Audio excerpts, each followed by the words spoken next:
De retour sur Radio Sensation, nous sommes toujours au Grenier à Sel. Nous nous devisons agréablement sur cet événement qui est le 24e Festival du cinéma russe de Honfleur. C'est jusqu'au 27 novembre. On a déjà pas mal parcouru les films. On a découvert quelques acteurs, quelques producteurs. On a parlé aussi de l'aspect historique de la ville de Honfleur. On n'a pas parlé que de cinéma, mais nous n'avons pas parlé du tout du jury. Vous me direz, c'est pas l'importance du jury qui fait la qualité du film.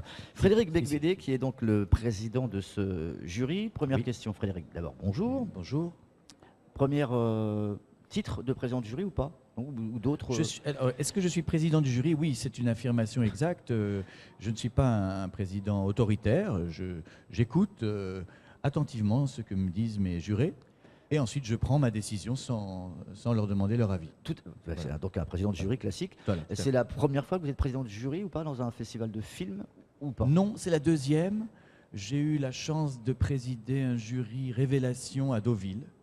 Donc après avoir vu des films américains à Deauville, là je vois des films russes à Honfleur. Il y a une sorte d'équilibre des pôles, je dirais, entre l'Est et l'Ouest, qui a lieu en Normandie. Aucun lien avec la religion, pas de révélation, pas de... Non, mais ce sont deux cinémas très riches, très variés, l'américain et le russe. Et moi, franchement, avant de venir ici, j'avais un petit peu peur de m'ennuyer. Et ben pas du tout, j'en ai vu que 3, mais je me suis pas du tout ennuyé pour l'instant. Vous avez une relation particulière, si on lit la presse dite spécialisée avec la Russie, mais je pense que c'est pas qu'une relation particulière, c'est un pays que vous avez découvert au travers de vos écrits et de vos romans. Oui, alors c'est-à-dire que j'ai la chance d'être traduit là-bas, d'avoir fait de nombreux voyages dans beaucoup de villes de Russie et d'avoir un public fidèle qui est attentif à mes élucubrations verbales et écrites. Vous êtes traduit, c'est-à-dire vous êtes traduit fidèlement, vous avez Oui, alors ça, je ne parle pas russe, donc je n'ai pas pu vérifier, mais vous ne parlez disons que je suppose que mon traducteur russe améliore considérablement mon travail, et c'est pourquoi je suis populaire là-bas. D'accord. Voilà.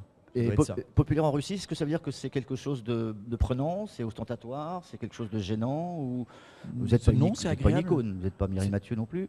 Alors presque. Okay. Je dirais entre Mireille Mathieu et Patricia Kass. D'accord. Mon nom est synonyme d'orgasme en russe, ça se dit Bekbederojki. Et non, c'est marrant parce que quand je vais là-bas, je rencontre pas mal d'écrivains, de cinéastes, d'artistes. C'est toujours très festif et en même temps très chaleureux. Le lien, c'est le dernier film? L'idéal n'est pas encore sorti là-bas, mais j'espère qu'il sera distribué en Russie, puisque, merci d'en parler, c'est une satire de la nouvelle Russie et aussi, surtout, du pouvoir de la beauté en France. Hein. On se moque d'abord de soi avant de se moquer des autres. Et non, mais en fait, mon amour pour la Russie vient aussi de mes lectures, les grands romans classiques de Dostoïevski, les nouvelles de Tchekhov, le romantisme de Tourguenieff, etc., etc. Et puis ce personnage génial qui s'appelle Oblomov, qui ne fout rien de la journée, qui reste allongé dans son lit 24 heures par jour. Ça, c'est évidemment mon idéal. C'est un ami qui vous a inspiré ça? Vous l'avez connu? Oblomov, j'aurais aimé... Je connais des gens qui sont un peu proches de ça, oui, c'est vrai. Ma fille, par exemple. Mais il y en a d'autres. C'est vrai que c'est très beau de ne rien faire du tout. Ça demande beaucoup de courage. Qu'est-ce qu'il y a de présentable actuellement dans les tiroirs de Frédéric Becbédé en tant qu'écrit? Je parle des scénarios. Non, là, reste sérieux. J'aimerais alterner, à vrai dire, film et roman. Donc là, comme je viens de sortir un film, je me suis remis au roman. J'essaie de travailler tous les jours, à part aujourd'hui. Oui. Aujourd'hui, j'ai fait une exception. Donc il n'y a rien qu'on peut annoncer? De quoi ça va parler, je ne sais pas moi-même, donc c'est un peu difficile. Non, il faut vraiment que ça sorte, et pour ça, c'est un travail assez mystérieux. On sait que les romanciers ont toujours quelque chose sur le feu. Oui, c'est ça. Voilà, là, je crois que j'en suis à peu près à la moitié d'une histoire assez étrange, complètement à la fois imaginaire et vraie et personnelle. Est-ce que ça peut se tarir? La passion de l'écriture, à un moment on dit moi j'ai rien à sortir, on sait tout de moi au travers de mes romans. C'est une question cruelle ce que vous dites, mais c'est vrai que j'ai remarqué que souvent les écrivains ont plus de talent au début de leur carrière qu'à la fin. À la fin, ils se répètent, ils deviennent un peu gâteux. Peut-être que ce stade est déjà arrivé Vous êtes depuis au début, longtemps, en ce qui me concerne. Pardon ? Vous êtes au début de votre carrière. Pas du tout, c'est ça le problème. Ah. Ça m'inquiète un peu. Ça m'inquiète un peu. Je pense on tourne toujours autour des mêmes obsessions, que ce soit sur le plan formel, que sur le plan de ce qu'on a à dire. On répète un peu les mêmes choses toute sa vie. Donc il s'agit de faire croire que c'est nouveau alors que ça ne l'est jamais. Une passerelle qui n'a rien à voir avec le film russe. Est-ce que les critiques vous touchent d'une façon différente que d'autres écrivains? On sait que 99 francs a été un peu massacré.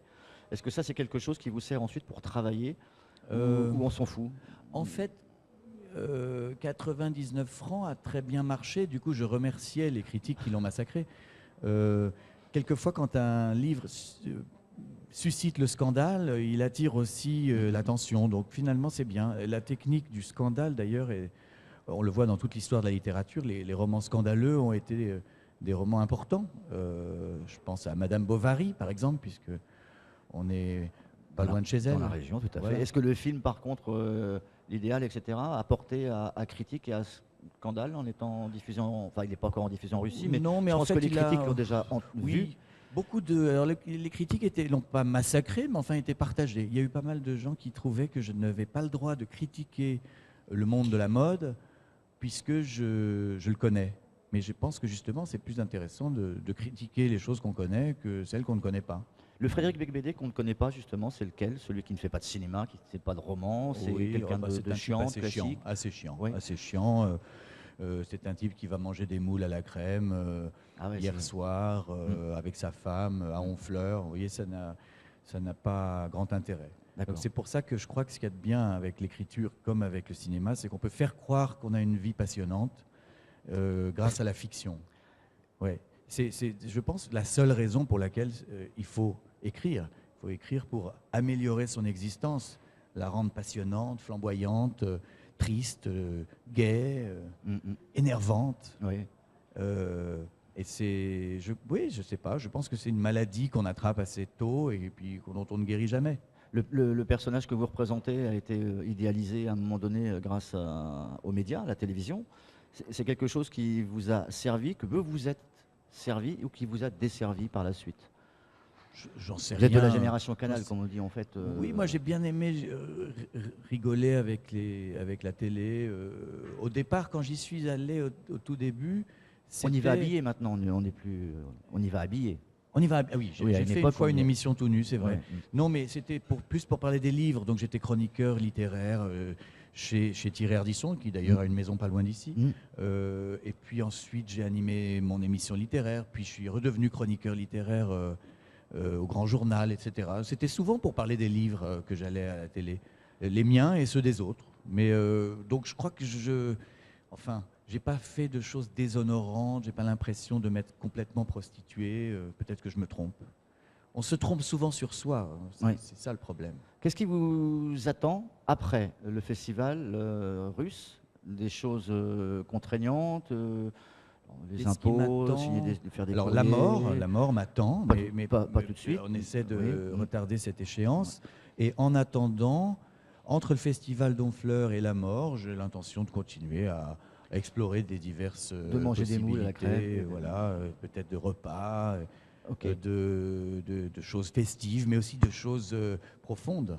Et peut-être d'ailleurs, c'est synonyme les deux, hein, la fête et la légèreté et la profondeur se rejoignent.